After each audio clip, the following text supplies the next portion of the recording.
যে আজকাল যেই পেসে আমরা চলছি, আমাদের একটা সাইড হচ্ছে ওয়ার্ক, যেটা আমাদের করতেই হবে।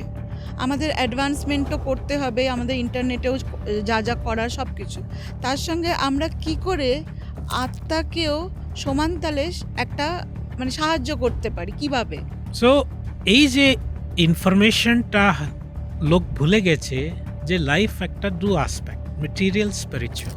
শুধু মেটেরিয়ালে গেলে হবে না। এই যে আত্মা আছে আমাদের, আমি সেইটা ড্রাইভ করছে বডিকে, সেইটা আই এম দ্য সোল। নাও বডির যেমন ভোজন আছে, বডিকে আমরা সব যেমন খাওয়া দাওয়া ভালো দেই, কেন বডিকে মেনটেন করতে হবে। আমরা দেখি যে okay take vegetables, take carrots for your eyes. আমরা হার্টের জন্য কিছু জিনিসগুলো খাই, ও বডিকে ভালো রাখতে হবে। সেমন আত্মার ভোজনটা আমরা ভুলে গেছি।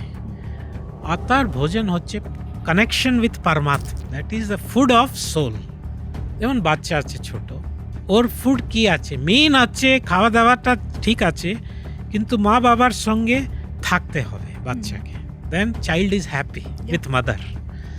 যেমন আত্মার ভোজনটা হচ্ছে পরমাত্মার সঙ্গে সম্বন্ধ, যাকে বলা হয় যোগ। Yoga is actually connection. এই কানেকশনটা ভেঙে গেলে আত্মা কোনো দিন সুখী থাকতে পারবে